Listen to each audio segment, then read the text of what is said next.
உங்க மகளை நீங்க இளவரசியா பாக்குறீங்களா வேலைக்காரியா பாக்குறீங்க? என் மகளை நான் இளவரசியா தான் பாப்பேன். அப்ப உங்க மகளை இளவரசியா பாக்குறீங்கல்ல, உங்க மகளை இளவரசியா பாக்குற நீங்க இந்த ஊருக்கு வாக்கப்பட்ட அந்த பெண்கள் எல்லாம் அவங்க அப்பா வீட்டுல இளவரசியா வாழ்ந்த கைய பெண்கள்லாம் இளவரசியா வாழ்ந்த எங்களை ஏன் சார் இளவங்காத்த கிளி மாதிரி ஆக்குறீங்க? நீ இளவரசியா வாழ்ந்தவா இங்கே வாழ வேண்டியதா? இங்கே என்ன எங்க அம்மா எரும மாடை கட்டிக்கனாலும் கட்டிப்போம் ஞாபகம். அத பசுமாடு கல்யாணத்துக்கு முன்னாடி கட்டிக்கிட்டா அஜித் மாதிரி மாப்பிள்ளை கட்டின்னு நினைச்சோம். ஆனா கிடைச்சது என்னவோ தொப்பையும் தொந்தையும் சுகர ஃபிகர வச்சு கல்யாணம் பண்ணி வாழலையே சார். நீ அஜித் மாதிரி மாப்பிள்ளை வேணும்னு நினைக்கிறது பெருசு இல்ல, நீ சாலினி மாதிரி இருக்கணும். நீ ஜானி அல்ரோ மாதிரி இருக்கு, அஜித் மாதிரி மாப்பிள்ளை வேணும். எங்க இருந்து வரும் சார்? மனைவியை கிண்டல் பண்ற புருஷனுக்கு சொல்றேன் சார், உங்களுக்கெல்லாம் மனைவியோட அருமை எப்ப தெரியுமா தெரியும்? ரத்தம் ஓடும் போது தெரியாது சார். ஓடுன ரத்தம் சுண்டும் போது வயதான காலத்துல முடி நிறைச்சதுக்கு அப்புறம் சொட்ட விழுந்ததுக்கு அப்புறம் தான் மனைவியோட அருமை தெரியும் சார். அததான் கார்ல் மார்க்ஸ் தான் அழகா சொல்வாரு. வயதான மனைவியை பார்த்து ஒத்த கவிதை சொல்லுவார் சார். உன் கண்ணம் ஆப்பிள் போல் இல்லாமல் உலர்ந்த திராட்சை போல் இருக்கலாம், உன் நெற்றி பிறை போல் இல்லாமல் உழுத நிலம் போல் இருக்கலாம், உன் நடை அன்னம் போல் இல்லாமல் வாத்து போன்று இருக்கலாம், ஆனால் நீ இருக்கிறாள் என்பது மட்டுமே எனக்கு இன்பம் தரும்னா கடைசி காலத்துல மனைவிங்கிற உறவோட வாழணும் சார். இந்த பூமியே ஒரு வாடகை வீடு சார். இன்னைக்கு நான் மேல போறேன்னா பின்னாலே 3 பேர் வரணும். நாங்க வர்றோம், நொப்பன கூட்டிட்டு போ. ஓடி ஓடி உழைச்ச பணம் உடம்புல ஒட்டாது சார். ஆடி அடங்கி படுக்கும் போது 5 ரூபா காயினா 1 ரூபா காயினா நெத்தில வந்து விழும். பணத்தை சேர்த்து வச்சா பின்னால வாழ்ந்துடலாம் சார். வாழ்க்கையை சேர்த்து வச்சா பின்னால வாழ முடியாது. ஆடு செத்து போனா கிலோ கறி 800 ரூபாய், கோழி செத்து போனா 250 ரூபாய், மனுஷன் நம்ம செத்து போனா எவ்வளவு சார்? 1 ரூபா. பொண்ணத்தினால நம்ம உடம்பு புழுதான சார் திங்க போது. நார்த் இந்தியாவுல 1.25 கோடி தலைமாட்டில் ஒரு பிச்சைக்காரன் வச்சு செத்து போயிட்டாங்க. உங்களுக்கு தெரியுமா? தெரியுமா? எல்லாருக்கும் தெரியும். செத்து கிடந்தாங்கன்னு வச்சுங்க, வயிற்றுல அடிச்சுட்டு எழுவறதுக்கு ஒரு உறவும், தலையில அடிச்சுட்டு எழுவறதுக்கு உறவும், காலில் நின்று எழுவறதுக்கு உறவும் எவனுக்கு இருக்கோ அவன் தான் மிகப்பெரிய பணக்காரன் சார். பணம் இல்லைன்னா ஏழைதான், ஆனா உறவு இல்லைன்னா நீ அனாதை சார். அனாதையா இருக்க விரும்புறிய மஞ்சுநாதன், உறவுகளோட இருக்க விரும்புறிய யோசிச்சு பாத்துங்க. ஆடி காரில் வருவதல்ல வாழ்க்கை, ஆஸ்பத்திரிக்கே போகாமல் வாழ்வதான் வாழ்க்கை சார். அப்பார்ட்மெண்டில் வாழ்வதல்ல வாழ்க்கை, அப்பா அம்மாவோடு வாழ்வதான் சார் வாழ்க்கை. தான் தடுமாறுற இடத்துல ஒருபொழுதும் தவறி கூட தன் பிள்ளை தடமாற கூட நினைக்கிறது தந்தைங்கிற உறவு நடுவுல. எப்படிப்பட்ட உறவு முக்கியம் தெரியுமா? செத்ததுக்கு அப்புறம் செலவச்சு மாலை போடுறதை விட இருக்கும் பொழுது உங்க அப்பா அம்மாவுக்கு 3 வேளை சோறு போடுங்க சார் பட்டிமன்றம் நடத்துறோம். 1 கிலோ திராட்சை பழம் 80 ரூபாய் சார். உதிர்ந்து போன திராட்சை பழம் 50 ரூபாய். அதோடைய சுவையும் இதோடைய சுவையும் ஒண்ணுதான் சார். ஆனா கொத்தோட இருக்கும் பொழுது திராட்சை பழத்துக்கு எப்படி தரம் அதிகமோ, ஒவ்வொரு மனிதனாக ஆணா இருக்கட்டும் பெண்ணா இருக்கட்டும், அம்மாவோட அப்பாவோட மாமியோட மாமனாரோடு குடும்பத்தோடு கொத்தோடு இருக்கும் பொழுதுதான் மனநிறைவான வாழ்க்கை வாழ முடியும். பணத்தை செலவு செய்யுங்கள், உறவுகளை சேமித்து வையுங்கள் என்று சொல்லி வானவில் வண்ணங்களால் அழகு, வாழ்க்கை அவரவர் எண்ணங்களால் அழகு, நல்ல எண்ணங்களோடு வாழுங்கள் இருவரும் என்று கூறி வாய்ப்பளித்த ஒரு அத்துணை பேருக்கும் நன்றி கூறி விடைபெறுகிறேன். நன்றி, வணக்கம். பாலூட்டும் அன்னை அவள் நடமாடும் தெய்வம், அறிவூட்டும் தந்தை நல் வழிகாட்டும் தலைவன், துணையாக கொண்டு நீ நடைபோடு என்று உருவாகும் நல்ல எதிர்காலம் ஒன்று, உருவாகும் நல்ல எதிர்காலம் ஒன்று. நல்ல பேரை வாங்க வேண்டும் பிள்ளைகளே, நம் நாடு என்னும் தோட்டத்தில் நாளை மலரும் பிள்ளைகளே, நல்ல பேரை வாங்க வேண்டும் பிள்ளைகளே. நம்ம பட்டிமன்றம் விரைவா போகும், ஏன்னா கும்பாபிஷேக நேரம். தினமும் நீங்க தூக்கம் முழிக்கிறீங்க. 12 மணி ஆனாலே கண்ணு தன்னால சுத்தத்தான் செய்யும். நேற்று தூக்கம் முழிச்சு, இன்னைக்கு தூக்கம் முழிச்சு, நாளைக்கு தூக்கம் முழிக்கணும்.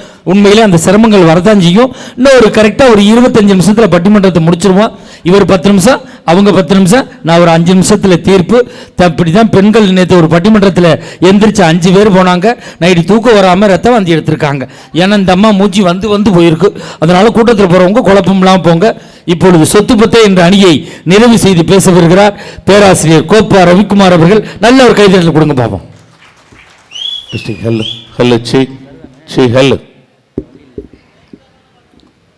உதிரத்தின் உறவோடு என்னை உறவாட விட்ட தாயே, முதிராத மொழியாலே முத்தமிழை நான் பேச முன்னின்று காப்பாய் நீயே. நற்றாயே தமிழ்த்தாயே, என் நாவில் வந்து நடம் புரிவாய் நீயே. எங்கேனும் பிழை இருந்தால் நீ பொறுப்பாய் இங்குதாயே. தமிழுக்கும் தமிழர்களுக்கும் என் சிறந்தாழ்ந்த வணக்கங்களை சொல்லி ஆஹா. நல்ல ஒரு உற்சாகமான கைதட்டல் கொடுக்கலாம் எல்லாருமே. ஒரு மனிதன் பிறக்கின்ற போது அவனுக்கு கிடைப்பது தாயினுடைய நாக்கிலிருந்து பிறக்கிற தாலாட்டு. அதே மனிதன் இந்த மண்ணை விட்டு நீங்குகிற போது அவனுக்கு கிடைப்பது உற்றார் உறவினர்களினுடைய கண்களிலிருந்து வழிகிற நீராட்டு. எங்களை போன்ற மேடை கலைஞர்களை வாழ வைப்பது உங்கள் கைதட்டல் என்கிற பாராட்டு. ஆஹா, என்ன அழகா உண்மையிலுமே நடுவர் அவர்களே, இந்த மண்ணில் ஈரத்தையும் வீரத்தையும் ஒரு சேர விதைக்க முடியும் என்று சொன்னால் அருமை மிகுந்த நம் நாய்க்கர் சமூகத்தால் மட்டும்தான் முடியும் என்று சொல்லுகிற அளவுக்கு இந்த தேசத்தின் வரலாற்றில் தங்களுக்கென ஒரு தனி பக்கத்தை ஒதுக்கி இருக்கிற அத்தனை சொந்தங்களின் திருவடிகளுக்கும் எங்கள் அன்பு வணக்கங்களை முதற்கண் காணிக்கையாக்கி, நீங்க சொன்ன நேரத்துக்குள்ள முடிக்கிறேன். சொத்து பத்துக்களால மகிழ்ச்சியா, சொந்த பந்தங்களால மகிழ்ச்சியா? நான் யதார்த்தமா ஒரு 3 விஷயம் சொல்றேன். அதுக்கு முன்னாடி நம்ம எங்களுக்கெல்லாம் கைதட்டின மாதிரி இப்போ ஒருத்தருக்கு கைதட்டுங்க. யாரு தெரியுங்களா? நம்ம அன்பு அண்ணன் நடுவர் அவர்களுக்கு ஒரு கைதட்டல் கொடுங்க. ஏன்னா அண்ணன், நீங்க அனுமதி கொடுத்தீங்கன்னா இந்த சூழல்ல கூட பரபரப்பா இயங்கிட்டு இருக்கிற பட்டிமன்றத்துல கூட உங்களுடைய பெருமையை ஒரு வார்த்தை சொல்ல ஆசைப்படுறேன். என்னை பத்தி சொல்றதுக்கு என்கிட்ட பெர்மிஷன் வாங்க? உங்களை பத்தி சொல்ல உங்கள்ட்ட பர்மிஷன் வாங்கிட்டே சொல்றேன். என்னைய கேட்காம என்னை பத்தி என்னென்னமோ சொல்றாங்கடா. இந்த உலகத்தினுடைய இயல்பை நான் சொல்றேன், உங்க தம்பிங்கிற முறையில சொல்றேன். உலகத்துல குறை சொல்லாத ஆள் யாரும் இருக்கானா? இல்ல. நான் கேட்கறது உண்மைனா கைதட்டுங்க. குறைக்காத நாயும் இல்லை, குறை சொல்லாத வாயும் இல்லை. நீங்க குறை சொல்ற வாயை ஒரு செங்கலை வச்சு அடைச்சா கூட இந்த கல்லு கொஞ்சம் இன்னும் கொஞ்சம் வெந்திருக்கலாம்னு ஒரு குறை சொல்லும். உண்மைதானே நான் கேட்கறது? நான் ஒரே ஒரு வார்த்தை சொல்றேன். நீங்க என்ன வேணாலும், நீங்க நிறைய அண்ணனை யூடியூப்ல பார்த்துருக்கலாம் அப்படின்னு நினைக்கிறீங்க. ஒரு நடந்த சம்பவம், போன வாரம் திருப்பூர் பட்டிமன்றத்துக்கு வந்திருந்தப்ப, இதே திருப்பூர் பழைய பஸ் ஸ்டாண்ட்ல பஸ்ஸுக்காக காத்திருந்தப்ப, அங்க ஒரு மூட்டை தூக்கக்கூடிய ஒரு தொழிலாளிங்க நள்ளிரவு நேரத்துல வண்டிக்காக காத்திருக்காரு. அண்ணனை பார்த்தோன்னா, சார் நீங்க தானே, பேரு தெரியல எனக்கு, தேவகோட்டைக்காரரு அப்படின்னார். ஆமாமா ஐயா, மகாராஜன் என் பேருன்னு அறிமுகப்படுத்திக்கிட்டாங்க அண்ணன். அந்த ஓடி வந்து அந்த மனுஷன் அப்படி கை கொடுத்தாருங்க. அண்ணனும் கை கொடுத்துட்டு, என்னையா அவ்வளோ, ஐயா டீ வாங்கி கொடுங்கன்னு. இல்லையா, இல்லை டீ எல்லாம் வாங்கி கொடுத்தாரு. அவ்வளோ இதுலேயும் ஐயா என்ன அப்படின்னா, இல்லையா காலையிலிருந்து இரவு வரைக்கும் இதே பழைய பஸ் ஸ்டாண்டில் நாங்கள் வேலை பார்ப்பேன். இந்த மூத்திர நாத்தத்தில் இந்த கொசுக்கடிக்கு மத்தியில் தான் தூங்குவேன். தூக்கம் வராது, புரண்டுக்கிட்டே இருப்பேன். அப்போ ஏதாவது நினைக்கலாம் அப்படிங்கும்போது செல்போனை எடுத்து யூடியூப்ல பார்த்தா தேவகோட்டை மகாராஜ மஞ்சுநாதன் குழுவினர் பட்டிமன்றம்னு பார்ப்பேன். வயிறு குலுங்க சிரிப்பேன். என்னுடைய சங்கடங்களை எல்லாம் மறந்து கொஞ்ச நேரம் சந்தோஷமா தூங்குவேன்னு சொன்னார். கைதட்டுங்க. இதை விட ஒரு கலைஞன் இந்த சமூகத்திற்கு எதை கொடுக்க முடியும்? கண்டிப்பா. ரொம்ப நான் உண்மையா சொல்றேன்னு, இந்த நம்ம தொட்டப்ப சாமியா இருக்கட்டும், இன்னும் எத்தனையோ கும்பாபிஷேகங்களுக்கு போயிருக்கீங்க. அந்த கும்பாபிஷேகத்தை நடத்தி வைக்கக்கூடிய சிவாச்சாரியார் பெருமக்களுக்கெல்லாம் என்ன புண்ணியம் சேர்கிறதோ, அந்த மக்களுக்கெல்லாம் அவர்களால் என்ன புண்ணியம் சேர்ந்ததோ, அவர்களை சிரிக்க வைத்த புண்ணியம் உங்களை சாரும் என்று சொன்னால் வாழ்வாங்க. நல்ல கைதட்டுங்க. எல்லாரும் நல்லா இருக்கிறதுக்காக தான் இப்படி ஒரு விழாவை கொண்டாடிக்கிட்டு இருக்கிறோம். உண்மையிலுமே அண்ணனை நீங்க எங்கேயோ பார்த்துருக்கலாம் அப்படின்னுங்கிற மாதிரி நினைக்காதீங்க. இன்னொரு விஷயத்தையும் நான் இந்த மேடையில் சொல்றேன். ஏன்னா நிறைய சேனல்லேருந்து வந்திருக்காங்க. அதாவது ஜெயா டிவியில், சன் டிவியில், இன்னும் சொல்ல போனால் இப்போ விஜய் டிவியில் கலக்கப்போவது யாருன்னு ஒரு நிகழ்ச்சி வருது, பார்க்குறீங்களா? இங்கே இருக்கிற குழந்தைகளுக்கு சொல்கிறேன். அதில் யார் யாரோ வந்து ஜோக் சொல்கிற மாதிரி காட்டுறாங்க, பார்த்துருக்கீங்களா? அதில் யார் யாரோ வந்து ஜோக் சொல்கிற மாதிரி காட்டுவாங்க. சொல்கிறவங்க தான் யார் யாரோ, ஆனால் சொல்லக்கூடிய நகைச்சுவைக்கெல்லாம் சொந்தக்காரர் யாருன்னு கேட்டா எங்கள் அன்பு அண்ணன் மேடை கலைவாணர் தேவகோட்டை மகாராஜன் சொன்னா, உண்மையிலே நான் அதுல ஒரு ஜோக்கு எழுதி கொடுக்கறதுக்கு எனக்கு 500 ரூபாய் சம்பளம். சரிண்ணே. அதை அவங்க பேசிட்டு 50,000 ரூபாய் சம்பாரிச்சிட்டு போயிடுறாங்க. நான் அண்ணன் பைய தூக்கிட்டு பஸ்ல தான் தெரிஞ்சுக்கிட்டு இருக்கேன். என் நிலைமை இதான். கவலையே படாதீங்க நடுவர்களே, நீங்க எளிமையா இருக்கீங்க. புத்தன்ட்ட போய் கேட்டாங்க, எப்பவும் தரையிலேயே உட்கார்ந்துருக்கீங்களே சாமி, நீங்க எவ்வளவு பெரிய ஆளு, நீங்க போய் கோபுரத்துல உட்காராம பெரிய சிம்மாசனத்துல உட்காராம எளிமையா தரையில உட்கார்ந்துருக்கீங்களேன்னு ஒருத்தன் கேட்டானே. புத்தர் சொன்ன வார்த்தை என்ன தெரியுங்களா? தரையில் அமர்ந்திருப்பவன் ஒருபோதும் தவறி விழுவதற்கு வாய்ப்பில்லைன்னா. ஆஹா தம்பி, யோசிச்சு பாருங்க. நான் எளிமையா உட்காரல, சொல்லுங்க. ஏழ்மையில உட்கார்ந்து. ஏழ்மை கூட ஒரு வகையான எளிமை தான் நடுவர்களே. உண்மையை எவ்வளவு இந்த இத்தனை பேருடைய கைதட்டுங்க, இந்த நள்ளிரவு நேரத்துல நல்லா கைதட்டுங்க.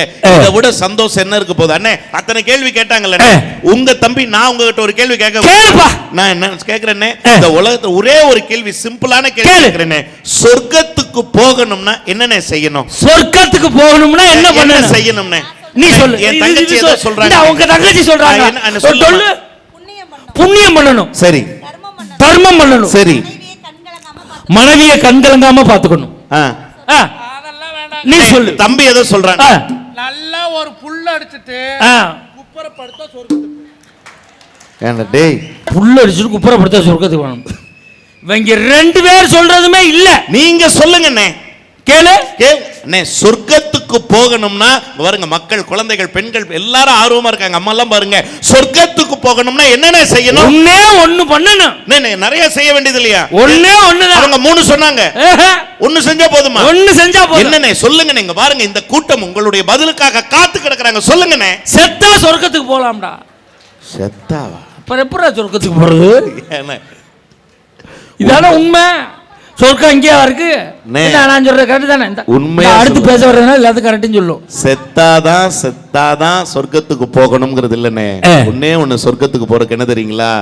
இந்த மாதிரி நம் சமூக சொந்தங்களோடு அமர்ந்து ஒரு நிகழ்ச்சியை பார்க்கறதே சொர்க்கம். கைதட்டல் கொடுங்க. இதை விட என்னங்க சொர்க்கம்? அதுக்காக தானே இந்த விழா அமைப்பாளர்கள் பெரியவங்க எல்லாம் இவ்வளவு ஏற்பாடுகள் பண்ணியிருக்காங்க. யோசிச்சு பாருங்க. ஏங்க, சாதாரணமான கோயிலா இருந்தத ஊர் கூடி தேரிழுக்கிற மாதிரி நீங்கள் கொடுத்த ஒவ்வொரு ரூபாயிலும் ஒரு அற்புதமான 5 நில கோபுரத்தை அங்க கற்கோயில கட்டியிருக்காங்க. அப்படின்னா தஞ்சைக்கு சோழன் கட்டிய கோயில் பெருமைனா நமக்கு இந்த கோயில் தான் தலைமுறைக்குமான பெருமைங்கிறத மறந்துடக்கூடாது. அது உண்மை, பெரிய விஷயம். அந்த கோயில் கோபுரத்துல சொல்லுங்க, எத்தனை கலசம் வச்சிருக்காங்க? 5 கலசங்கள். 5 கலசம் இருக்கா? ஆமாண்ணே. அதான் உண்மையில அந்த கோபுரம் எத்தனை அடுக்குகள் இருக்கோ அத்தனை கலசம் வைக்கிறது தான் நமது பண்பாடு, நம்ம பழக்கம். ஆமாண்ணே. சில இடத்துல ஒரு கலசம் வச்சிருப்பாங்க. அந்த கலசத்துக்குள்ள என்ன போடுவாங்க? நவதானியங்களை போடுவாங்க. ஏன் தெரியுமா நவதானியங்கள் போட்டு வைக்கிறது? 2 காரணம் இருக்கு. என்னண்ணே? ஒண்ணு, இந்த நவதானியங்கள் மழை பெய்யும் போது இடி விழுந்தா அந்த இடியை அங்கே விழுவாம தள்ளி விழ செய்யக்கூடிய சக்தி அந்த நவதானியங்களுக்கு இருக்கு. அது ஒரு காரணம். இன்னொரு காரணம், கோயில் கோபுரம் தான் ஊர்ல பெருசா இருக்கும் அந்த கிராமத்துல. அப்ப அதுல ஏன் நவதானியங்களை வைக்கிறதுனா, ஒரு பெரிய வெள்ளம் வந்து புயல் வந்து நம்ம விவசாயம் பூரா அழிந்து விட்டாலும் அதில் இருக்கக்கூடிய நவதானியத்தை எடுத்து மீண்டும் விவசாயம் செய்து மனிதன் பிழைத்துக் கொள்ள வேண்டும் என்பதற்காகத்தான் அதுல நவதானியங்களையே வைக்கிறாங்க. ரொம்ப அருமையான கருத்து சொன்னேன். இன்னைக்கு சொர்க்கம்னா எங்க இருக்குங்கிறத ஒரே ஒரு சினிமா பாட்டுல நம்ம இசைஞானி கொடுத்தாரு.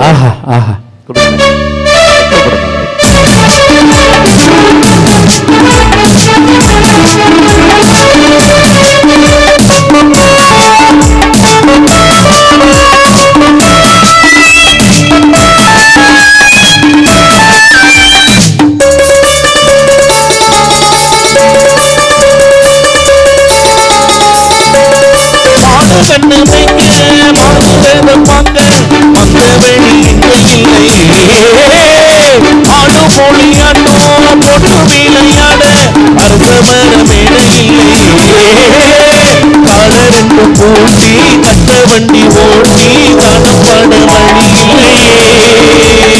ஓடி வந்து குதிச்சு முங்கி முங்கி குளிச்சு ஆட ஒரு ஓடை இல்லையே. அடமோடு வர பாரு நீடாட வர பாரு நம்மோட போல ஊரு பேரு சொர்க்கமே என்றாரோ அது நம்மோட போல வருமா? அட என்னாடு என்றாரோ அது தமிழ்நாட்டு சீராகுமா? பல தேசம் முழுதும் மொழிகள் தமிழ் போல் இனித்திடுமா? சொர்க்கமே என்றாரோ அது நம்மோட போல வருமா? அட என்னாடு என்றாரோ அது தமிழ்நாட்டு போல வருமா? இசைக்கலைஞர்களுக்கு ஒரு நல்ல கைதட்டல்.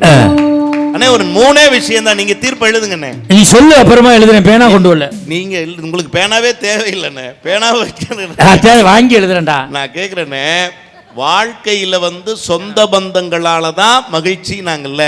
இன்னைக்கு நான் யதார்த்த கேட்கிறேன். எங்களை பார்த்து பணத்தாசை பிடிச்சவங்கன்னு ஒரு வார்த்தை என் தங்க சொன்னாங்க.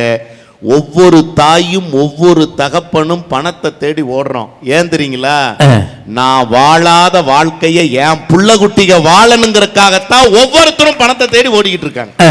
உண்மையாலே நான் கேட்கிறேன்னு, உங்க அப்பா வாழ்ந்த வாழ்க்கைய நீங்க வாழ்றீங்க இல்ல? நீங்க வாழ்ற வாழ்க்கைய உங்க குழந்தைங்க வாழ போறாங்க இல்ல? அப்பா வாழ்ந்த வாழ்க்கையை நாம வாழல, நாம வாழ்ந்த வாழ்க்கையை நம்ம பிள்ளைங்க வாழணும். என்ன அர்த்தம்? ஒரு தலைமுறையை விட ஒரு தலைமுறை நல்லா வாழுதுன்னு என்ன அர்த்தம் தெரியுங்களா? கையில் இருக்கிற காசு பணம் தான் அடுத்தவங்களை நல்லபடியா வாழ வைக்கிறது. கைதட்டுங்க. நான் கேட்க ஒரு காலத்துல மரியாதை எப்படின்னு வந்துச்சு? அண்ணன் வராங்க, ஐயா வராங்க, பெரியண்ண வராங்க, சின்ன வராங்க அப்படின்னு வயதை பார்த்துதான மரியாதை வந்தது. ஆனா இது உண்மைனா கைதட்டுங்க அன்பிற்குரிய சொந்தங்களே. இன்றைக்கெல்லாம் வசதியை பார்த்து தான் மரியாதையே வருது அப்படின்னு சொன்னா உங்களுடைய மரியாதையை தீர்மானிக்கிறதே உங்க கையில இருக்கிற காசுன்னு. கண்டிப்பா. ஆனா இங்க என்னென்ன இருக்கு? எல்லாருக்கும் பாத்தீங்கன்னா பாக்கெட் தானே. ஆமா. இந்த பாக்கெட் பணத்தால கனமா இருந்ததுன்னு வைங்களேன், இந்த பாக்கெட்டுக்கு பின்னால் இருக்கிற இதயம் லேசா இருக்கும். கைதட்டல் கொடுங்க. கண்டிப்பா. இதே பாக்கெட்டு லேசா பணம் இல்லாம இருந்ததுன்னு வைங்களேன், அதற்கு பின்னால் இருக்கிற இதயம் கனத்து போய் இருக்கும் என்பதுதான் உண்மை. நடுவர் அவர்களே, வாழ்க்கையில அண்ணே 2 குழந்தைகள்ல உங்களுக்கு? ஆமா. பாப்பா 1 தம்பி 1. ஆமா. 2 பேரும் இப்ப என்ன படிக்கிறாங்க? பாப்பா இன்ஜினியரிங் முடிச்சிட்டாங்க, பாப்பா தம்பி 10ஆப்பு படிக்கிறாங்க. சரி, நான் கேட்கிற 2 பேரையும் பள்ளிக்கூடம் படிக்க வைக்கிறதுக்கு சுமாரா நீங்க எவ்வளவு செலவு பண்ணிருப்பீங்க? ஸ்கூல் எல்கேஜில இருந்து 12th வரை படிக்க வைக்கிறதுக்கு 2 பேருக்கும் சேர்த்து ஒரு 30 லட்சம் ரூபாய். பாப்பாவுக்கும் தம்பிக்கும் சேர்ந்து 30 லட்சம் ரூபாய் செலவு பண்ணிருக்கீங்க. வேஸ்ட் பண்ணிட்டீங்க. என் பிள்ளைக்கு 30 லட்சம் ரூபாய வீண் பண்ணிட்டீங்க. என் பிள்ளைய படிக்க வச்சிருக்கேன். உங்க குழந்தைய படிக்க வச்சதுக்கு நான் தப்பு சொல்லல. ஆனா 30 லட்சம் ரூபாய வீண் பண்ணி ஏன் வேஸ்ட்ங்கற? நடுவர் அவர்களே, எங்க ஊர்ல ஒரு பள்ளிக்கூடம் இருக்கு. சரிங்களா? ப்ரீகேஜில இருந்து 12வது வரைக்கும் ஃப்ரீ. 1 ரூபாய் ஃபீஸ் கிடையாது. கவர்மெண்ட் ஸ்கூலா? Private school. பிரைவேட் ஸ்கூலா? Private school. English medium. English medium. CBSE. பணமே கட்ட வேண்டிய 1 ரூபாய் ஃபீஸ் கிடையாது. கை தட்டுங்க. 1 ரூபாய் ஃபீஸ் கிடையாது. School fees free. Uniform fees free. Term fees free. ஆயமா ஃப்ரீ இல்ல, ஆயமா ஃபீஸ் ஃப்ரீ. எதுவுமே கட்ட வேண்டிய. தம்பி அண்ணே, அட்ரஸ் சொல்றா. அட்ரஸ் ஒரு புள்ள பெட்டாவது படிக்க வைக்கறடா. நீ அட்ரஸ் சொல்றா. நீங்க தானே லட்சிய நடுவர். நீ என்ன அழுகுறான்? ஆபரேஷன் பண்ணிட்டியா? டாக்டர்ட்ட போனா பிரிச்சு விடுவாரு.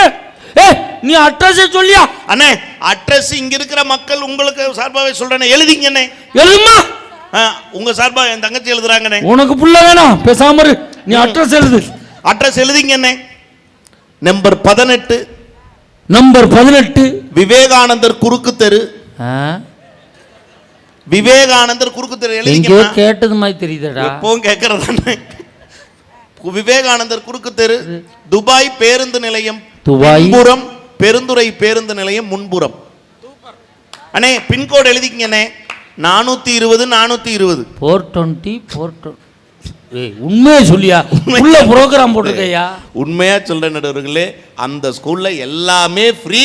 ஒண்ணே ஒண்ணு செஞ்சா போதும். என்ன அந்த ஒண்ணு சொல்லு. நான் ஒண்ணே ஒண்ணு என்ன தெரியுங்களா? நம்ம சொத்து பத்திரத்தை அவன் பேருக்கு மாத்தி கொடுக்கணும். அவ்வளவுதான். இந்த ஃபுல் புரோகிராம் கேன்சல். நான் கேக்குறேனே, கல்விக்கு அதிபதியாக விளங்கக்கூடிய சரஸ்வதி கூட ஒரு தனியார் பள்ளியில், ஒரு தனியார் கல்வி நிறுவனத்தில் தன்னுடைய குழந்தையை படிக்க வைக்க வேண்டும் என்றால் தான் கையில் மீட்டுகிற வீணையை அடகு வைத்தால் தான் அவளால் கூட படிக்க வைக்க முடிகிற நிலைமை வருது. அப்படின்னா இன்னைக்கு இந்த தேசத்தில் கல்வி என்கிற அழியா செல்வத்தை பெறுவதற்கு கூட எல்லா செல்வங்களையும் அழித்தால் தான் பெற முடியுது அப்படின்னு சொன்னா, கையில காசு இல்லாதவனுக்கு கல்வி கூட கனவுதான் நடுவர் அவர்களே. அதனாலதான் எங்க நாட்டுப்புறத்தான் ஒரு அழகா ஒரு பாட்டுல கொடுத்தான். காலேஜ் கான்வென்ட் கட்டி வைக்கிறா, காசு பணம் இல்லைனா எட்டி உதைக்கிறா. காலேஜ் கான்வென்ட் கட்டி வைக்கிறா, காசு பணம் இல்லைனா எட்டி உதைக்கிறா. நாங்க MABA படிக்க போறோம், படிச்சுட்டு எரும மாடு மேய்க்க போறோம். நாங்க MABA படிக்க போறோம், படிச்சுட்டு எரும மாடு மேய்க்க போறோம். பச்சரிசி கொத்தமல்லி கீரையோடவே 10 வகை காய்கறி நாங்க கேட்கல. பச்சரிசி கொத்தமல்லி கீரையோடவே 10 வகை காய்கறி நாங்க கேட்கல. நாங்க கேட்டதெல்லாம் கேப்பல் கூழு. ஆனா கிடைச்சதெல்லாம் கம்மங்கூழு. நாங்க கேட்டதெல்லாம் கேப்பல் கூழு. ஆனா கிடைச்சதெல்லாம் கம்மங்கூழு. இதுதாங்க நாட்டுல யதார்த்தம். நிறைவா ஒரு பாயிண்ட் சொல்லி முடிக்கிறேன். என்ன தெரியுங்களா, அவங்க சொன்னது என்னன்னு, பிரசவத்தை விட பெருமையான ஒரு விஷயம் ஏதாவது இருக்கா, அது சொந்தத்தால தாய்மையினால கிடைச்ச விஷயம் இல்லையான்னு என் தங்கச்சி கேட்டாங்க. பிரசவ வலியை விட கொடுமையான ஒரு வலி இந்த மண்ணில் இருக்குண்ணே. எனக்கு தெரியும். என்னண்ணே? வகுத்து வலி. வகுத்து வலியா? அவங்க உணர்ந்து சொல்றாங்க. உண்மையிலுமே இங்க நிறைய தாய்மார்கள் இருக்காங்க, கோவில்ல இருந்து பேசுறோம், நான் பொய் சொல்லல. பிரசவ வலியை விட கொடுமையான ஒரு வலி என்ன தெரியுமானே? என்ன வலி? நடுவர் அவர்களே, பிரசவ வலி வந்தா, கண்ணு வலி வந்தா இங்க வலிக்கும், காது வலி வந்தா இங்க வலிக்கும். ஆனால் 1000 வருஷத்துக்கு முன்னாடியே பட்டினத்தடிகள்ங்கிற ஒரு ஞான சித்தன் சொன்னா, 2 திங்களாய் அங்கமெல்லாம் நொந்து பெற்றுன. என்ன தெரியுங்களா, ஒரு பெண்ணுக்கு பிரசவ வலி வந்தா அவள் அணுக்கள் தோறும் வலிக்கும்னு சொன்னா, அந்த பிரசவ வலியை விட கொடுமையான ஒரு வலி என்ன தெரியுமா நடுவர் அவர்களே? தன்னுடைய மகனோ தன்னுடைய மகளோ ஆசைப்பட்ட ஒரு பொருளை, ஆசைப்பட்ட ஒன்றை வாங்கி தருவதற்கு கையில் காசு இல்லாத போது ஒவ்வொரு தாய் தகப்பனுடைய மனசிலும் ஒரு வலி வலிக்கும் பாருங்க. அது 1000 பிரசவ வலியை விட கொடுமையானதுன்னு சொன்னா, இன்னைக்கு நிலைமையில நாம நல்லவனா கெட்டவனாங்கிறது முக்கியமே இல்லனே, நம்ம கிட்ட காசு இருக்கா இல்லையாங்கிறது மட்டும்தான் நடுவர் அவர்களே. நம்மை நல்லவர்களாக காட்டுவதற்கு கூட இன்றைக்கு நம் கையில் 4 காசு தேவைப்படுகிற காரணத்தால் என்றைக்கும் மனித வாழ்வில் மகிழ்ச்சியை, மன நிறைவை தீர்மானிப்பது சொந்த பந்தங்களை விட சொத்து பத்துக்கள் தான் என்று சொல்லி நடுவர் அவர்களே, சொந்த பந்தம் எப்ப வரும் தெரியுங்களா? சொத்து பத்துக்கள் சேர சேர சொந்த பந்தங்கள் கூடிட்டே வரும் நடுவர் அவர்களே. அதனாலதான் ஒரு பாட்டு எழுதினா வைரமுத்து, ஏது பந்த பாசம் எல்லாம் வெளிவேசம், காசு பணம் அந்த தேசம் சில மாசம், சொந்தமே ஒரு வாரதி அருமன்னம் சில நேரம், வேப்பிலை கறிவேப்பிலை அது யாரோ நான் தானோ, என் வீட்டு கண்ணு குட்டி என்னோட மல்லு கட்டி சதிராட்டமாடுதடி கண்மணி கண்மணி, நீ பட்ட காயத்தில் தேள் வந்து கொட்டுதடி கண்மணி கண்மணி, ஊரை தெரிஞ்சுக்கிட்ட உலகம் புரிஞ்சுக்கிட்ட கண்மணி கண்மணி, நானும் பிறந்திருச்சு நாளும் புரிஞ்சிருச்சு கண்மணி கண்மணி, பச்சை குழந்தை இந்த பாலூட்டி வளர்த்த பாலை குடிச்சு பட்டு பாம்பால கொத்துதடி, ஊரை தெரிஞ்சுக்கிட்ட உலகம் புரிஞ்சுக்கிட்ட கண்மணி கண்மணி, நானும் பிறந்திருச்சு நாளும் புரிஞ்சிருச்சு கண்மணி கண்மணி. வாய்ப்புக்கு நன்றி, வணக்கம். நல்ல ஒரு கைதட்டல் கொடுங்க பாப்போம். தனக்கு கொடுத்த நேரத்தை சரியாக பயன்படுத்தி இருக்கிறார். உறவு இன்னைக்கு சரியா இருக்கா? ஆனா இருக்குன்னு பேசுறதுக்கு ஒரு ஆள் வரணும். எனக்கெல்லாம் கல்யாணம் பண்ணி 13 வருஷமா என் பொண்டாட்டிக்கு எங்க அம்மாவுக்கும் மாமியா மருமக சண்டையே வந்ததில்லை. கைதட்டுங்க. சத்தியம்னு சொல்றேன், பொய் சொல்ல மாட்டான் அந்த மகாராஜன். கோயில் முன்னாடி இருந்து சொல்றேன், பொய் சொல்ல மாட்டேன் சத்தியமா. 13 வருஷமா என் பொண்டாட்டிக்கு எங்க அம்மாவுக்கு சண்டையே வந்ததில்லை. எங்க அம்மா செத்து 13 வருஷம் ஆச்சு. இருந்தாவில் சண்டை வர்றதுக்கு இப்போ சாப்பிட்றா, உருள்றா, பிறல்றா, தண்ணியை குடிக்கிறா, மாத்திரையை போடுறா, இந்த விலையாவே திடுறான். வாழ்க்கை எங்கே நிம்மதி இருக்கு? பணம் தானே ஒரு மனுஷனுக்கு தேவை அப்படின்னு சொல்லியிருக்கார். இதற்கெல்லாம் பதில் சொல்லி பேச சிறந்த பின்னணி பாடகி 2 பாட்டு தந்தால் நச்சுன்னு தருவாங்க. சென்னை இராணிக்குமார், வண்டலூர். நடிப்பில்லாத நாடகம் இல்லை, இல்லை நடிப்பில்லாத நாடகம் இல்லை, துடுப்பில்லாத படகு இல்லை, போராட்டம் இல்லாத வாழ்க்கை இல்லை. இந்த நல்ல கட்டி பாளையமால் மக்கள் இல்லாமல் இந்த பட்டி மன்றமே இல்லை என்பதை அழகாக நிரூபித்துக் கொண்டிருக்கும் ஆண் சிங்கங்களுக்கும் பெண் தங்கங்களுக்கும் ஒரு பணிவான வணக்கத்தை சொல்லி நடுவர் அவர்களே, இந்த உலகத்துல எதை தொட்டாலும் கேட்பாங்க காசு. நல்ல கட்டி பாளையம் மக்கள் நாளே சமம் வாசு. முதல்ல பேசு நடுவர்களே, நீங்க என்ன சாதாரண நடுவரா? அப்புறம் ஸ்பெஷல் மசாலா தோசை நடுவரா? இல்ல கொஞ்சம் பெப்பர் கூட சேர்த்துக்கங்க. அது ஆஃப் ஆயில்ல போடுவாங்க, முட்டை தோசையிலே போடலாம். நீங்க பேசுங்க. முட்டை கவிய சொல்றா கவிய. நடுவர்களே உங்களை பத்தி 4 வரி கவிதை எங்க எழுதிட்டு சொல்லு. அந்த கவிதையை சொல்லும்போது இங்க இருக்கிற ஆண்கள் பெண்கள்ட்ட இருந்து எப்படி கைதட்டு பறக்கும் பாருங்க. எப்படி பறக்கும்? உண்மையிலே எங்க நடுவர் சாதாரண நடுவர் இல்லங்க. நீங்கள் ஸ்பீடாக பேசுவதில் நீங்கள் ஒரு ஹீரோ ஹோண்டா, ஜில்லுன்னு பேசுவதில் நீங்கள் ஒரு ஜிகர் தண்டா, தாகம் தணிப்பதில் நீங்கள் ஒரு ஃபேண்டா. உங்களை போல் நடுவர் இந்த தமிழ்நாட்டுல உண்டா? அந்த எதிரணிக்கு தீர்வு சொல்ல நீங்கள் என்ன மண்டா? நீங்கள் என்ன மண்டா? நீ ஊரா சாப்பிட்ட ஆயிட்டா குண்டா, நீ ஒரு கறி புடிச்சா அண்டா. நானும் கவிதை வச்சிருக்கேன். என்னைய கருப்புனு அண்டான்னு சொன்னோன்னே எவ்வளவு சந்தோஷம் மக்களுக்கு. ஆனா உண்மையில நடுவர்களே என்னைய கருப்புனு மட்டும் சொல்லாதீங்க. காக்கைக்கும் தன் குஞ்சு பொன் குஞ்சு நடுவர்கள். காம்பவுண்ட் வாளுக்கு வெளியில வச்சு கொஞ்சம். அப்பா என்ன பேச்சு? சொந்த பந்தம் வேணா, எங்களுக்கு சொத்து பத்து தான் வேணும்னு 2 பேர் பேசியிருக்காங்கல்ல நடுவர் அவர்களே. இந்த மின்சாரம் இல்லைன்னா வீடு மட்டும் தாங்க இருட்டா இருக்கும். சொந்த பந்தம் இல்லைன்னா ஒவ்வொரு மனிதனுடைய வாழ்க்கையும் இருட்டா போயிரும். மறந்துட்டு பேசாது. அதனாலதான் நாங்க யூபிஎஸ் பேட்டரி வைக்கிறோம். உண்மையிலே சொந்தம்னாலே ஒரு அன்புங்க. சொந்தம்னா பண்பு, சொந்தம்னா ஒரு தெம்பு. அவங்கள நம்பு. இந்த ஓரமா கிடக்கு கம்பு. ஆனா உண்மையிலே பாருங்க, சொத்து பத்துன்னு பேசுனாங்கல்ல. இப்போ ஒரு பொண்ணு பார்க்க போறோம். பொண்ணு பார்க்க போகும்போது இவங்க சொத்து பத்திரத்தை தூக்கி தலையில வச்சுக்கிட்டு இவங்க மட்டும் தனியால போயிட்டு உங்க வீட்டுல பொண்ணு இருக்கா, உங்க வீட்டுல பொண்ணு இருக்கான்னு பொண்ணு கேட்டா பொண்ணு கொடுப்பாளா நடுவர் அவர்கள்? கண்டிப்பா கொடுக்க மாட்டாங்க. அப்படி எங்க சொந்த பந்தம் அத்தை மாமன் மச்சான் அங்காளி பங்காளி எல்லாம் கூப்பிட்டுக்கிட்டு வேனோ பஸ்ஸோ எடுத்துக்கிட்டு போய் பொண்ணு கேட்டாதானங்க பொண்ணு கொடுப்பாங்க. உண்மைமா அப்பதானமா கொடுப்பாங்க. அப்படிப்பட்ட வர்ற வாழ்க்கை எப்படி இருக்கும்? சந்தோஷமா எப்படி இருக்கும்? மன நிறைவான குடும்பத்தின் மகிழ்ச்சி. தென்றல் உறங்கிய போது திங்கள். அற்புதம் மேரி.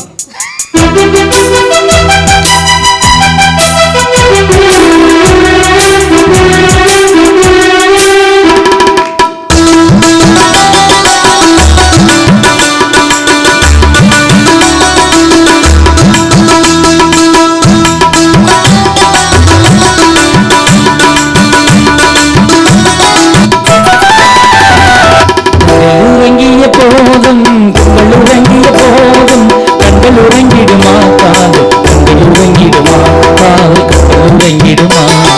கொஞ்சம் கடத்திடும் எங்கும் உறவை நாடி எங்கும் கண்கள் உறங்கிடுமா காதல், கண்கள் உறங்கிடுமா காதல், கண்கள் உறங்கிடுமா.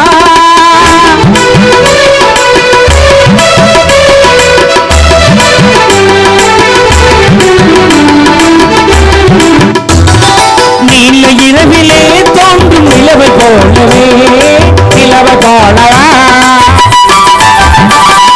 பாவு குமரியே நீ வந்த போதிலே வந்த பாதில நேசமாக பேசிடாமல் பாசம் மலருமா, ஆசை தீர கொஞ்சிடாமல் இன்பம் மலருமா. நேசமாக பேசிடாமல் பாசம் மலருமா, ஆசை தீர கொஞ்சிடாமல் இன்பம் மலருமா. அன்பை நினைத்தே ஆடும் அமுதனியமை நாடும் கண்கள் உறங்கிடுமா காதல், கண்கள் உறங்கிடுமா காதல், கண்கள் உறங்கிடுமா.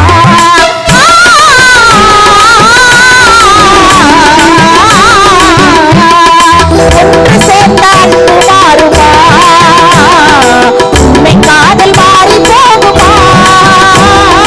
ஒன்று சேர்ந்த அன்பு மாறுமா. ஆகாணம் ஆசை நிறைவேறுமா, கடல் அலையை போல ஒழிந்து போக நேருமா. என் அன்பே சந்தேகம் வெல்லலாகுமா, கொடி அசை நாட வல்ல நின்று போகுமா. அருமையான குரல் வளம். நடுவர் அவர்களே, மகிழ்ச்சிங்கிறது சொந்த பந்தத்தினால தானங்க மகிழ்ச்சி கிடைக்கும். உண்மையில பாருங்க, எங்க பெண்கள் நாங்கெல்லாம் அப்படி மேட்சுக்கு மேட்சா ட்ரெஸ் போட்டுக்குவோம். ஏன் நீங்க மேட்ச் ட்ரெஸ் போடுறீங்க? ஏன் தெரியுமா நாங்க மேட்சுக்கு மேட்சா ட்ரெஸ் போட்டுக்கிறோம்? கட்டுன புருஷன் தான் எங்களுக்கு மேட்சா இல்ல, போட்டுக்கிற ட்ரெஸ்ஸாவது கொஞ்சம் மேட்சா இருக்கட்டும். நாங்க ஆம்பளை ஏன் தெரியுமா மேட்சுக்கு மேட்சா ட்ரெஸ் போடுறது இல்ல? ஏன் போடுறது இல்ல? கட்டுனதும் மேட்சா இல்ல, கட்டிக்கிறதும் மேட்சா இல்லன்னு போயிட்டே இருப்போம், அவ்வளவுதான். இவங்க 2 பேரும் என்ன பேச்சு பேசுனாங்க? எங்களுக்கு சொந்த பந்தம் வேணா, சொத்து பத்து தான் வேணும்னு. வீட்டுல மனைவியை பார்த்து ஒரு நாளைக்கு எத்தனை டீ போட்டு கூப்பிடுறாங்க, காலையில இருந்து சாயந்தரம் வரைக்கும் 2 பேரும். ஏய் பேஸ்ட் கொண்டாடி, பிரஸ் கொண்டாடி, துண்டு கொண்டாடி, இட்லி கொண்டாடி, சட்னி கொண்டாடி எத்தனை டீ போடுறாங்க. என்னைக்காவது சொந்த பந்தம் மனைவி மகள் இருந்தாடா காப்பி? உன் புருஷன்ட்ட போல இவ எவ புருஷனே தெரியாம சுத்தி இருக்கிறேன் அப்படின்னு சொல்றமா சொந்தத்துல. ஆனா நிலையான அன்புக்கு பிரிவில்லை நடுவர் அவர்களே. சொல்லாத சொல்லுக்கு அர்த்தம் இல்லை, தேடும் பாசத்துக்கு தோல்வி இல்லை, சொந்த பந்தங்கள் என்றைக்குமே வாழ்க்கையில மரணம் இல்லைங்கிறதுக்கு அழகா கொடுத்தா பாருங்க. பால் வண்ணம் பருவம் கண்டு மாதிரி இருக்கணுமா குடும்பத்துல.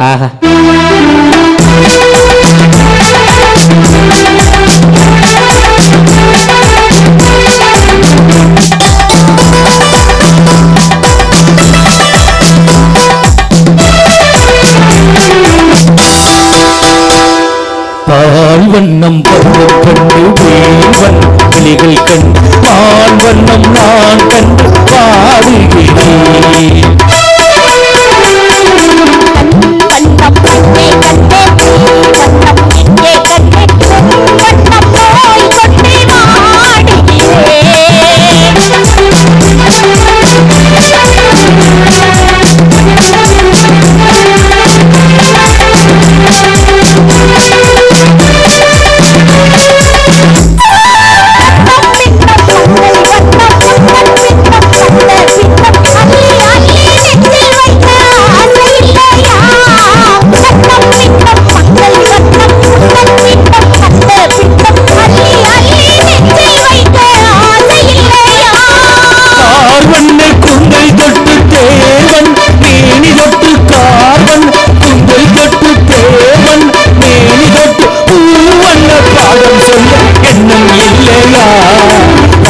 வண்ணம் பருவம் கண்டு தேனில் வண்ணம் விழிகள் கண்டு பால் வண்ணம் நான் கண்டு பாடுகிறேன்.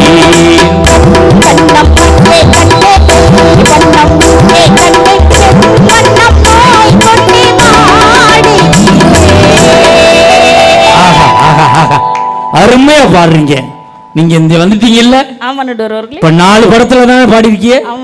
40 படத்துக்கு மேல பாடணும், 100 வயசுக்கு மேல வாழணும். என் மக்கள் சார்பா உன்னை கைதட்டி வாழ்த்துறமா. நீ எத்தனை வயசு வரை வாழணும் உன் புருஷன்ட்ட போய் கேளு. நாங்களா கிடைச்சான் நான் இருக்க வரை நீ வாழ்வாய் மகனே. ஆனா உண்மையில நடுவர் அவர்களே, குடும்பத்துல ஏன் குடும்பம் மாதிரி பாசக்கார குடும்பத்தை பார்க்க முடியாது. என்ன வேசக்கார குடும்பம்?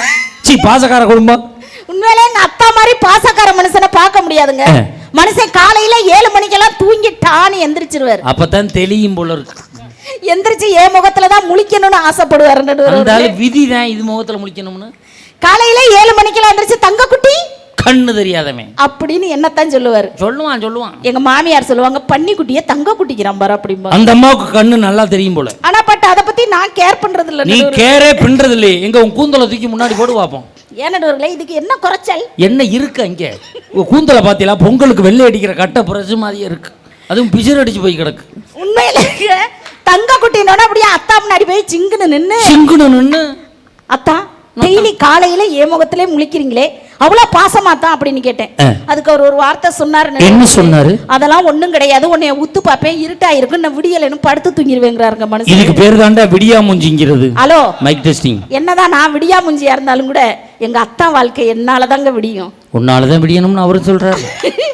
உண்மையில இவ்வளவு பேச்சு பேசினார்கள் இல்லைங்க 2 பேரும். எங்களுக்கு பணம் வேணும், சொத்து வேணும் அப்படின்னு பேசினாங்கல்ல. உண்மையிலே பணத்தை வைத்து மெத்தையை வாங்கலாம், ஆனால் தூக்கத்தை வாங்க முடியாது. பணத்தை வச்சு சொத்து சுகத்தை எல்லாத்தையும் வாங்கிடலாம் நடுவர் அவர்களே. ஆனால் ஒரு தாயினுடைய அன்பை பாசத்தை இவங்கனால விலை கொடுத்து வாங்க முடியுமாங்க? அதுக்கு அழகா ஆசைப்பட்ட எல்லாத்தையும் காசு இருந்தா வாங்கலாம் பாருங்க.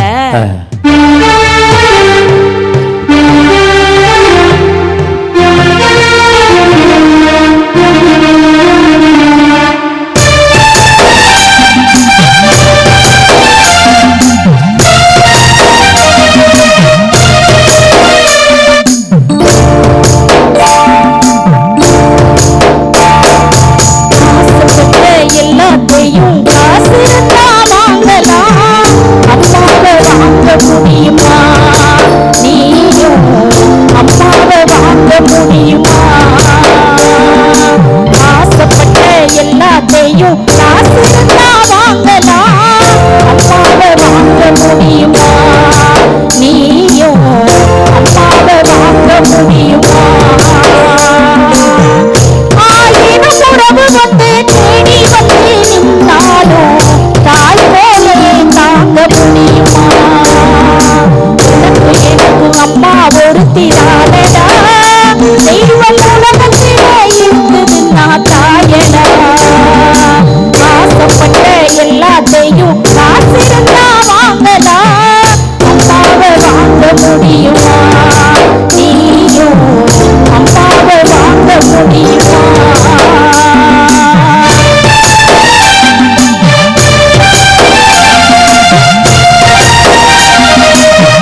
ஆகவே நடுவர் அவர்களே, எந்த வகையில் பார்த்தாலும் நாம் மாண்டு போகின்ற பொழுது நம்மளுடைய சொந்த பந்தம் தான் நம்மளை தூக்கி செல்லுமே தவிர இவர்களுடைய சொத்து பணம் இவர்களை சுமக்காது என்று சொல்லி சொத்து பத்தோடு வாழ்வது வாழ்க்கை அல்ல, சொத்து பத்தோடு வாழ்வது வாழ்க்கை அல்ல, சொந்த பந்தங்களோடு வாழ்வதுதான் குடும்பத்தின் மனநிறைவான வாழ்க்கை என்று சொல்லி இதுவரை கேட்டு சுவைத்த உங்களின் திருப்பாதங்களை பணிந்து நன்றி கூறி விடைபெறுகிறேன். நன்றி, வணக்கம். அருமையான பேச்சு.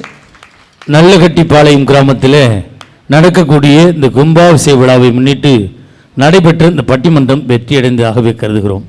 காரணம், நாங்கள் நன்றாக பேசினோம் என்பதற்காக அல்ல, நீங்கள் நன்றாக ரசிக்கிறீர்கள், அதனால் இந்த பட்டிமன்றம் வெற்றி அடைந்திருக்கு. அம்மா அண்ணே அண்ணே உட்காருங்க, ஐயா ஐயா ஐயா உட்காருங்க, முடிச்சிடறேன் ப்ளீஸ். ஐயா அண்ணே அண்ணே அண்ணே அக்கா அக்கா அக்கா உட்காருங்க உட்காருங்க, நடுவரை கடைசியில் பிச்சை எடுக்க விட்டுறாதீங்க ப்ளீஸ் ப்ளீஸ் ப்ளீஸ்.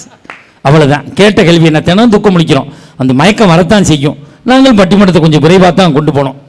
கேட்ட கேள்வி என்ன, குடும்பத்தின் மகிழ்ச்சியை பெரிதும் தீர்மானிப்பது சொத்து பத்துக்களா சொந்த பந்தங்களா, பணமா பாசமா? பணம் இருந்தா அம்பானி, பணம் இல்லைன்னா அம்போனி. பணம் இருந்தா ஹீரோ, பணம் இல்லைன்னா ஜீரோ. பணம் நம்ம பணம் இல்லைன்னு சொல்ல முடியாது, பணம் இருந்துச்சுன்னு வச்சுக்கோங்க. தூரத்து சொந்தது கூட எங்க சொந்தம்மா, மாமாம்பா மச்சாம்பா அண்ணன்பா. இதே பணம் இல்லைன்னு வச்சுக்கோங்க, கூட பிறந்த அண்ணனை கூட சுற்றி விட்டுருவான். இவர் யார் தெரியுமா, எங்கள் அப்பா இருக்கார்ல, அவர் பொண்டாட்டிக்கு பிறந்த மூத்த மையன்னு சொல்லி விட்டு போயிடுவாங்க. சொந்தம் அவ்வளோ தூரம் பணம் இல்லைன்னா ஏழ்மையாக நடப்பான். இப்போ ஒன்றும் இல்லை, இந்த சொல்கிறாங்க, இப்போ 2 பேர் பேசுனாங்க உறவு உறவுன்னு. பட்டிமன்றம் முடிஞ்சு ஒன்றும் வேணாம், ஒரு 500 ரூபா காசு மஞ்சுநாதன் குறையா கொடுக்கட்டும், திருப்பூர் பஸ் ஸ்டாண்டில் வேட்டி விட்டு டவுசரோடு விட்டு போயிடுவாளுங்க. பணத்துக்கு தான் வந்து உட்காந்துருக்குது. உலக பணக்கார நாடுகள் சொல்கிறான், உலக பணக்காரர் வரிசை சொல்கிறான். இங்கேயாவது உலக பாசக்காரன் நாடு இருக்கானா, உலக பாசக்கார வரிசை சொல்லியிருக்கானா? வருமானம், வருமானம் என்ற சொல்குள் தான் மானம் என்ற வார்த்தையே அடங்கியிருக்கிறது. ஒருத்தர் வருமானத்தோடு இருந்தால் தான் மானத்தோடு வாழ முடியும். ஒருத்தர் நிம்மதியாக வாழணும்னு வச்சுக்கோங்க, நிம்மதி என்ற சொல்லுக்குள் தான் நிதி என்ற வார்த்தை அடங்கியிருக்கிறது. நிம்மதி எடுத்து பாருங்க, முதல் எழுத்து நீ, கடைசி எழுத்து தீ. இந்த நிதி இருந்தால் தான் ஒரு மனுஷன் நிம்மதியாக வாழ முடியும், இல்லைன்னு சொல்ல முடியாது. இப்போ பட்டிமன்றம் நல்ல நிறைவாக ரசிக்கிறீங்க. பணங்கிறது ஒரு சொல்லு தான், ஆனால் வாழ்க்கையில் எத்தனை பேரில் அது சுற்றுது தெரியுமா? பணத்தை ஒரு தொழிலில் போட்டோம்னா அதுக்கு பேர் முதல், அதில் கொஞ்சம் வருமானம் வந்துச்சுன்னா அதுக்கு பேர் லாபம், அதே வராமல் போச்சுன்னா அதுக்கு பேர் நட்டம். அதே பணத்தை ஒருத்தன்ட்ட கொடுத்தோம்னா அதுக்கு பேர் அசல், அதே பணத்தை அவன் கொஞ்சம் திருப்பி கொடுத்தானா அதுக்கு பேர் வட்டி, அதே பணத்தை அவன் கொடுக்காம விட்டானா அதுக்கு பேர் வராக்கடன், அதே பணத்தை ஒரு கல்யாணத்தில் போய் எழுதணும்னா அதுக்கு பேர் மொய், அதே பணத்தை பொண்ணு வீட்டுக்காரன் மாப்பிள்ளை வீட்டுக்காரன் கொடுத்தானா அதுக்கு பேர் வரதட்சணை, அதே பணத்தை ஒரு வக்கீல் கிட்ட கொடுத்தோம்னா அதுக்கு பேர் பீஸு, அதே பணத்தை டைவர்ஸ் ஆனவனு அந்த பிள்ளை கொடுத்தோம்னா அதுக்கு பேர் ஜீவனாம்சம், அதே பணத்தை ஒரு நாள் வேலை பார்க்க கொடுத்தோம்னா அதுக்கு பேர் கூலி, அதே பணத்தை ஒரு மாதம் சென்று கொடுத்தோம்னா அதுக்கு பேர் சம்பளம், அதே பணத்தை அவர் ரிட்டையர் ஆனவனு கொடுத்தோம்னா அதுக்கு பேர் பென்ஷன். இந்த பணத்தை நோக்கி தான் நம்ம ஓடிக்கிட்டு இருக்கோம், இல்லைன்னு யாராவது சொல்ல முடியுமா? ஒன்றும் இல்லை. இந்த வாட்டர் கேன் விலை எவ்வளவு? 20 ரூபா. இந்த 20 ரூபாய் நீங்கள் தண்ணியை உள்ளே குடிச்சிட்டு திருப்பூர் பஸ் ஸ்டாண்டில் போய் இதை வெளியே எடுக்கணும்னா 10 ரூபா கொடுக்கணும். 1 லிட்டர் தண்ணி உள்ளே போய் வெளியில் வர்றதுக்கு 30 ரூபா செலவாகுது, இல்லைன்னு சொல்ல முடியுமா? என்ன, மதுரையில் 5 ரூபா, கரூரில் 10 ரூபா, நாமக்கல்லில் 12 ரூபா. நீ போகாத ஊரும் கிடையாது, போகாத கக்கூசும் கிடையாது போல இருக்கு. எதெல்லாம் வருமானம் பண்ணி வச்சிருக்கீங்க பாருங்க. அப்போ பணம் தான் சார் வாழ்க்கை. இப்போ வீரத்துறவி விவேகானந்தர் சிக்காகோ செல்வதற்கு ராமநாதபுரத்தை ஆண்ட பாஸ்கர சேதுபதி என்கிற ஒரு மன்னன் பணம் கொடுத்து அனுப்பலைன்னு சொன்னா இன்னைக்கு வீரத்துறவி விவேகானந்தர் நம்மளுக்கு தெரிந்திருக்க வாய்ப்பில்லை. கம்ப ராமாயணத்தை கம்பர் எழுதுவதற்கு சடையப்ப வள்ளல் என்ற ஒரு மனிதன் பணம் கொடுக்கலைன்னு சொன்னா இன்னைக்கு கம்ப ராமாயணம் கிடையாது. ஒரு மனிதன் இந்த உலகத்திலே கருப்பு இல்லாமல் பிறக்க முடியாது. ஒரு மனிதன் இந்த உலகத்திலே கருப்பை இல்லாமல் பிறக்க முடியாது, இறைப்பை இல்லாமல் உண்ண முடியாது, பணப்பை இல்லாமல் இந்த உலகத்தில் வாழவே முடியாது. தெரிஞ்சுக்க, பணம் தான் சார் வாழ்க்கை. இந்த அத்தை ராத்திரியில் இங்கே வந்து உட்காந்துருக்கேன் எதுக்கு? தேவாவட்டம் எங்கள் ஊர்லேருந்து 350 கிலோமீட்டர் தள்ளி வந்து உட்காந்துருக்கேன் எதுக்கு? அந்த அம்மா சென்னையிலேருந்து வந்திருக்கு, இந்த அம்மா பாண்டிச்சேரியிலேருந்து வந்திருக்கு, ஒவ்வொருத்தரும் அவன் தேனியிலேருந்து உட்காந்துருக்கான், அவர் திருச்சி, ஒவ்வொருத்தரும் ஒவ்வொருலேருந்து ஊர்லேருந்து வந்திருக்கோம்னா எதுக்கு? இந்த காசை வாங்கிட்டு போயிட்டு தான் வந்து உட்காந்துருக்கோம். ஆனால் இந்த ராத்திரிலையும் 12:30 மணிக்கு இத்தனை பேர் உட்காந்துருக்காங்க, விழாக்குழு எல்லாம் உட்காந்துருக்காங்கன்னா என்ன காரணம்? இந்த ராத்திரிலையும் நம்ம இத்தனை பேர் மேடையில் உட்காந்துருக்கோம்னா என்ன காரணம்? ஒரே காரணம் தான், அவங்கெல்லாம் காசை கொடுத்துட்டோமேனு உட்காந்துருக்காங்க, நம்ம குறை இல்லாமல் வாங்கிட்டு போயிடுமேனு உட்காந்துருக்கோம். இதான நம்மளுக்கு ஓடிக்கிட்டு இருக்க டீலிங்கு. பணம் தானே சார் வாழ்க்கை. ஒரு ஒன்றும் இல்லை, இந்த அருக்கு வெறும் 100 ரூபா வேணுமா? இந்தா 2. இப்போ தானே பணம் வேணாம் வச்சுக்க. வேணுமா? வேணுமா? இந்தா தொடச்சி விட்டு வச்சுக்கிறேன். பணத்துக்கு அவ்வளோ மதிப்பு இருக்கு. பணம் இல்லாமல் ஒரு மனுஷன் வாழ முடியாது. இப்போ நீ பணம் வேணாம்னு பேசினா, நீ போய் பஸ் ஸ்டாண்டில் போய் திருப்பூரில் பஸ் ஏறி போகணும்னா கண்டக்டர் போய் என்கிட்ட பணம் இல்லை, எங்கள் சித்தப்பா மாதிரியே இருக்குன்னா சைத்தான் விடிய காலமாக அந்த இம்சை கூட்ட ஓடுன்னு அடித்து வரட்டும். இதே மாமான்னு சொல்லி 10 நிமிஷம் உட்கார சொல்லி இறக்கி விடுவான். அவ்வளோதான் வித்தியாசம். இவ்வளோ பேசுறிய நீ. பல்பொடி வாங்குறதுக்கு 10 ரூபாய்க்கு பல்பொடி வாங்கி காலையில் பல்லு விலை காட்டினா அவன் மூஞ்சில முடிச்சு பேச முடியுமா? நீ 2 பேரும் இவ்வளோ மேக்கப் போட்டு வந்திருக்கிய, போடாமல் வந்தீங்கன்னா யாராவது மேடையில் உன்னை பார்த்து பார்ப்பாங்களா? பூ வாங்கி இப்படி அள்ளி அமுக்கிட்டு வந்திருக்கிய, 20 ரூபா 30 ரூபாய்னா பூ வாங்கினா 150 ரூபாய்க்கு பூ வாங்கி கட்டி தொங்க விட்டுட்டு வந்திருக்க, காசு இல்லாமல் வர முடியுமா? பணம் தான் வாழ்க்கை. அப்படி எல்லாத்துக்குமே பணம் தேவை என்ற காரணத்தால் குடும்பத்தின் மகிழ்ச்சியை பெரிதும் தீர்மானிப்பது சொத்து பத்தே என்று நான் தீர்ப்பளித்தால் உட்காருக்கிறேன் 2 விட்டு சாத்தினா எவன்டா தாங்கிறது? இது உயரத்துக்கு எட்டி அடிக்கும், அது உயரத்துக்கு உயரம் எட்டாது. தொப்புள்ளே குத்தும் குச்சி வச்சு ஒன்றும் கிடையாது. இப்போ பட்டிமன்றம் முடியும். இப்போ மணி 12:30. நான் ஒரு 4:30 மணிக்கு தேவகோட்டை போவேன். போய் காலிங் பில் அடிப்பேன். என் மனைவி கதவு திறப்பா. பாக மகாராஜா திருப்பூர் பட்டிமன்றம் சென்றீர்களே, எப்படி இருந்தது? அப்படியா கேப்பா. போய் படுத்தனா இதுக்கிட்டு ஊர் சுத்திப்பல அப்படின்னு நினைப்பான். இதே முகம் கொஞ்சம் கவலையாக இருந்துச்சுன்னு வச்சுங்களேன், ஏன் ஒரு மாதிரியாக இருக்கேன்னு கேட்பா. என்னன்னு தெரியலம்மா, என்னால் சரியாக பேச முடியலம்மா அப்படின்னா சூடாக பால் ஆற்றி கொடுத்து போய் படியா, நாளைக்கே திருச்செங்கோட்டில் பட்டிமன்றம் இருக்கும்பா. வாழ்க்கையில் நான் தோற்று போகின்ற போது என்னை தேற்றுவது என் மனைவி என்கிற சொந்தம். இல்லைன்னு சொல்ல முடியாது சார். நம்ம தொழில் பண்ணுறோம், வியாபாரம் பண்ணுறோம், நஷ்டம் ஆயிடுறோம், எல்லாத்தையும் நொடிச்சிடுறோம், இழந்துடுறோம். நம்ம வீட்டில் போய் தனிமரமாக நிற்கும்போது நம்மளோட சேர்ந்து ஊர் சுற்றினவன் நம்ம வீட்டுக்கு வருவானா? நம்மளோட சேர்ந்து தண்ணி அடித்தவன் நம்ம வீட்டுக்கு வருவானா? நம்மள்கிட்ட வாங்கி சாப்பிட்டவன் நம்ம வீட்டுக்கு வருவானா? நம்ம போய் தனிமரமாக நிற்கும்போது பெத்த தாய் ஒடியாருவா, ஏன்டா ஒரு மாதிரியாக இருக்க, சொத்தில் எல்லாத்தையும் நான் இழந்துட்டேனம்மா, என் பிள்ளைகளை படிக்க வச்சு எப்படிப்பா கல்யாணம் பண்ணி கொடுக்க போகிறேன்னு அழுகுவான். அப்போ அந்த பெத்த தாய் கையில் கிடக்கிற கழுத்தில் கழட்டி கொடுத்து தான் வச்சிருக்க சிறுவாட்டை காசை வச்சு இதை வச்சு பொழைச்சிக்கடான்னு சொல்லக்கூடியவள் தான் நம்மை பெற்றெடுக்கிற தாய் என்கிற உறவு. ஒன்று தெரிஞ்சுக்கங்க, மகள்களை பெற்ற அப்பாக்களுக்குத்தான் 3 தாய் இருக்கிறாள். யாரும் மறக்கவும் முடியாது, மறக்க முடியாது. வீட்டில் போய் நான் அம்மா தலைவலின்னா எங்கள் அம்மா ஒரு மாத்திரையை கொடுத்து இதை போட்டு கொடுத்து தூங்கிடாம்பாங்க. இதே அம்மா தலைவலின்னா என் மனைவி ஒரு தைலத்தை கொடுத்து தேய்ச்சிக்கிட்டு படுங்கம்பாங்க. இதே தலைவலின்னா எங்கள் அம்மா மாத்திரை தரவு வேணாம், என் மனைவி தைலம் தரவும் வேணாம், என் மக ஒடியாந்து அந்த பிஞ்சு வரலால் இங்கேயாப்பா தலைவலிக்குன்னு கையை வச்சா சரியாக போயிருமே. இதை எத்தனை கோடி கொடுத்து சார் நீங்கள் வாங்குவீங்க சொல்லுங்கள் பார்ப்போம். இப்போ ஒரு வீட்டில் ஒரு பெரியவர் இருப்பார், வயசான தாத்தா இருப்பார். பேரன் ஸ்கூலுக்கு போயிட்டு வருவான். வந்தவன் 4 மணிக்கு வேனில் இறங்குவான், மஞ்சள் வேனில். இந்த தாத்தா கூட்டிகிட்டு வர்றதுக்கு போவார். போயிட்டே பெறாண்டி உன் பேக்கை குடுறா, தாத்தா மாட்டிக்கிறேன். வேணாம் தாத்தா, உனக்கு வயசாயிருச்சு தாத்தா, நான் வச்சுக்கிறேன் தாத்தா அப்படிம்பா. அந்த லஞ்சு பேக்காவது குடுறா, உங்கள் அம்மா திட்டுவா, நான் கொண்டு போகிறேன். வேணாம் தாத்தா, உனக்கு வயசாயிருச்சு தாத்தா, நான் வச்சுக்கிறேன் தாத்தா அப்படிம்பா.